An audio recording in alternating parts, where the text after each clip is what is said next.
none of us know, like the bubble, what it looks like or who's going to get in, and you don't know either, but you sounded confident out there on the court. I mean, there's no way to know, but what do you think? If you watch Sesame Street and you listen to all the characters on Sesame Street talk, and everyone gets all under, yeah. It's like if you watch Sesame Street and you listen to the guys on Sesame Street, it's a children's show. Every bracketology is a children's show. Bottom line with our resume is it's strength of record, and that's undeniable. It's a top 25 strength of record. If you don't put in a top 25 strength of record team with the wins that we have, somebody's going to have to answer some questions. Maybe they didn't win on the road. All right, there's about 15 teams that didn't do that. Well, maybe they didn't beat enough that, well, there's some teams that have maybe half of the amount of quad one in 2 games that we have. And when you look at our wins, I think we have 3 wins against the top 10 in the quad. I mean, like 2 seed Florida State. You beat this team, you beat that. Since December 3rd, we have not played one team that's not a high major team. No one's done it. But when you start to go through the bracketology and you listen to the Sesame Street cartoon guys on TV who need people to click and do all this stuff, the bottom line is strength of record. Who'd you play? Who'd you beat? And if you look at our wins, there's very few teams in the country that can say that they've beaten the Florida States, the Michigan States, the Ohio States, the Iowas, the Penn States, who clearly are in the field. So if you're beating 6, 7 teams in the field, you should be in the field. Now, everyone's going to say you don't have a 500 record in the league.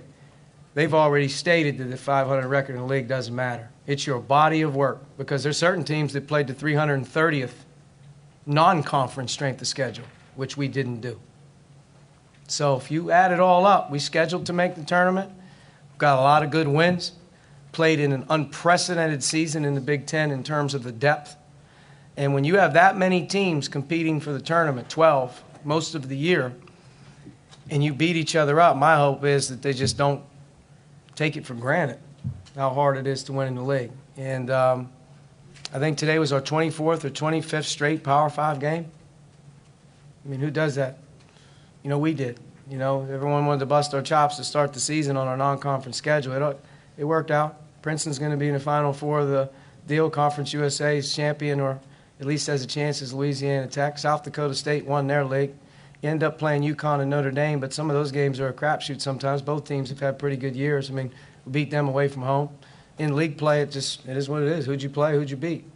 So when I look at the stuff that really matters, the net is considerably different than any other number that stacks us. And that's because the net now goes into margins. So they don't really care if you've been a great game on the road by 1 or did you beat a really good team at home by 4. Now, there's some efficiency and there's some things that go into the winning margin of a game and some efficiencies that go into the net that don't add up. But if you look at KPI, BPI, Sagarin, look at all of the metrics, Ken Palm in the top 35, strength of schedule is like 14 on all of them. It's like, who'd you play, who'd you beat? I think at the end of the day, our strength of record is like 26 coming into the game. Yeah. If you have a strength of record at top 25, you played a good schedule and you beat good teams, you should be in the tournament. All right, Coach, thank you. Thank you. I don't know if that answered it. That was a lot. But I needed to get something out. When I was